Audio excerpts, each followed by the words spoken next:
51. Next day, leaving adequate garrisons in the two camps, Caesar posted all his auxiliaries in front of the small camp, where they would be visible to the enemy and give an impression of strength, since his regular infantry was numerically weak in comparison with the Germans. He then drew up the legions for action in 3 lines and advanced right up to Ariovistus's camp. The enemy was now compelled to lead his forces out and drew up the various tribal contingents at regular intervals: Harudes, Marcomanni, Shubaci, Vangiones, Nemetes, Euduci, and Suebi. So that there might be no hope of escaping by flight, they formed a barrier of carriages and wagons along the rear of their whole line, and in them placed their women, who, as the men marched into battle, stretched out their hands and implored them with tears not to let them be enslaved by the Romans. 52.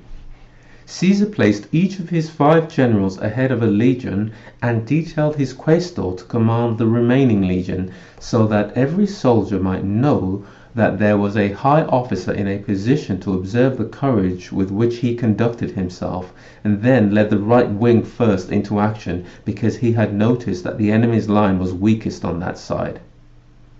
Our troops attacked with such vigor when the signal was given, and the enemy also dashed forward so suddenly and swiftly that there was no time to throw spears at them.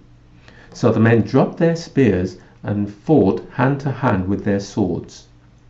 By quickly adopting their usual phalanx formation, the Germans were able to withstand the sword thrusts, but many of our soldiers actually threw themselves on the wall of shields confronting them, wrenching the shields out of the enemy's hands, and stabbed them from above.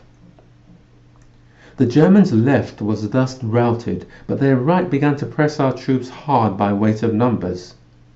Their perilous position attracted the attention of young Publius Crassus, who was in charge of the cavalry and better able to move about and see what was happening than those in the fighting line. He therefore sent up the 3rd line to their relief.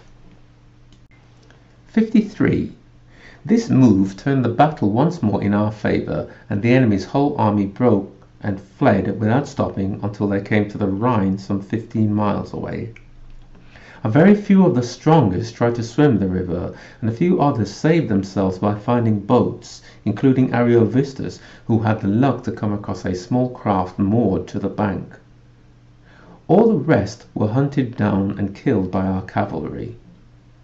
Ariovistus's 2 wives both perished in the flight. One a Suebic woman whom he brought from Germany, the other a Norican whom his brother King Voccio sent to him while he was in Gaul. And of his 2 daughters, one was killed and the other captured. Valerius Proculus was being dragged along by his guards among the German fugitives, fettered with 3 chains, when Caesar himself, who was with the pursuing cavalry, came up with him. This fortunate chance pleased Caesar as much as the actual victory, for the man whom it rescued from the enemy's clutches and restored to him was the worthiest in the whole province, besides being his own friend and host, and his death, which Providence thus averted, would have marred the pleasure and rejoicing that attended so splendid a triumph. Proculus recounted how, before his very eyes, the German had 3 times cast lots to decide whether he should be burnt to death at once or reserved for execution later, and how he owed his life to the way the lots had fallen. Metius also was found and brought back to Caesar. 54. When the news of the battle reached the other side of the Rhine, the Suebi, who had advanced as far as the river bank, turned back homewards, and the Rhineland tribes, seeing what a panic they were in, pursued and killed a large number of them. Caesar had completed 2 important campaigns in a single summer. He now took the army into winter quarters in the country of the Sequani, somewhat earlier than the usual time of year, and, leaving Labienus in command, started for northern Italy to hold the assizes.